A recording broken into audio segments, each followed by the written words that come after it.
আওয়াজ এত কম, এই আলহামদুলিল্লাহ পড়লে কি হয়, কি পাওয়া যায়, এটা আপনাদের সকলেরই জানা আছে, ঠিক কিনা? আলহামদুলিল্লাহ একবার যদি পড়েন, আল্লাহ পাক রব্বুল আলামিন আপনার জন্য জান্নাতের 8টি দরজা খুলে দেবে। সুবহানাল্লাহ।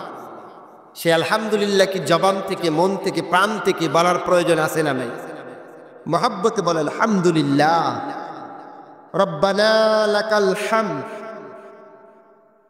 হামদান কাসীরান তাইয়িবান মুবারাকান ফীহি। দরুদ এবং সালাম বর্ষিত হোক শেষ নবীর প্রতি, সকলে পড়ছি সাল্লাল্লাহু আলাইহি ওয়াসাল্লাম। সোনার ভাইরা আমার, সূরা জুমার থেকে 23 নম্বর আয়াত, বিশ্বনবীর হাদিস থেকে একটি হাদিস পড়েছি। আয়াত এবং হাদিসকে কেন্দ্র করে আমার সংক্ষিপ্ত খুতবা করার চেষ্টা পাবো। আমা তৌফিক ইল্লা বিল্লাহ, বাকি সব কিছু আল্লাহর ইচ্ছা। আবারও জানতে চাই আপনারা সবাই কেমন আছেন? আরেকটু মহাব্বতে বলি আলহামদুলিল্লাহ। সম্মানিত ভাইরা, আমরা এখানে এসেছি কিছু শোনার জন্য, কিছু জানার জন্য। শুনবো, জানবো, তদনুযায়ী আমরা আমল করব ইনশাআল্লাহ। শুনলাম, জানলাম, মানলাম না, এই শোনা জানার কি কোনো ফায়দা আছে? সোনার ভাইরারে আমার, এই যে মাহফিলে আপনি বসেছেন, ঘর বাড়ি ছেড়ে এখানে এসেছেন, আমি কিছু কথা বলবো, অন্য অন্য ওলামায়ে কেরাম তারাও কথা বলবে, আমরা বলবো, আপনারা শুনবেন, এখান থেকে কিছু জ্ঞান অর্জন হবে, ঠিক কিনা?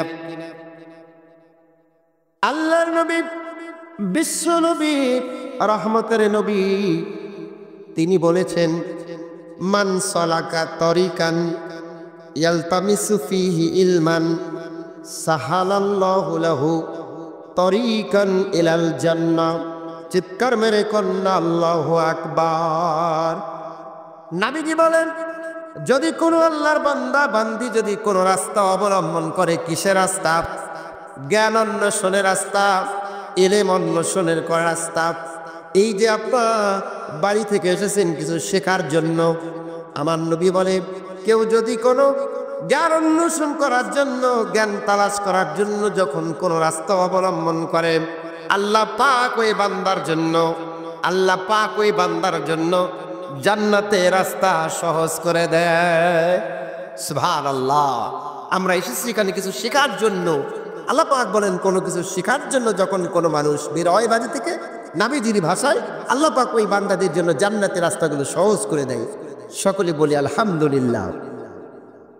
সম্মানিত ভাইরা আমার, এই হাদিসটা আপনাকে আমাকে প্রমাণ করলো, যদি আমরা কিছু শেখার জন্য বাড়ি থেকে বের হয়ে আসি, আল্লাহ পাক আমার জন্য, আপনার জন্য জান্নাতের রাস্তাকে সহজ করে দেয়। সকলে আমরা জান্নাত চাই কি চাই না? সবাই চাই।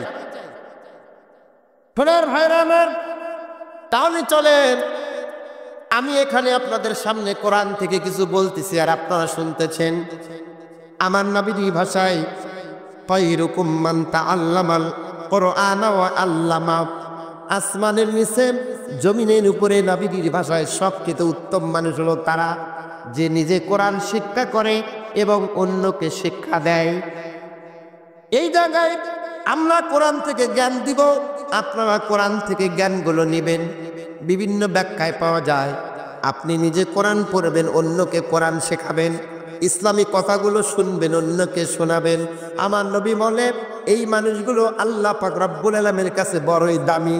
এবার বলেন তো, জবানটা খুলে দিয়ে, আজকে আমরা যারা এখানে বসেছি, এসেছি, আমরা আল্লাহর কাছে দামি কিনা?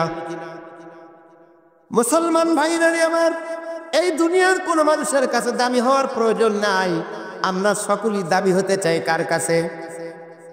আল্লাহর কাছে। আমি তুমি যদি দামি হতে চাই, একটা মহামূল্যবান সম্পদ তোমার আমার কলিজায় ঢোকাতে হবে।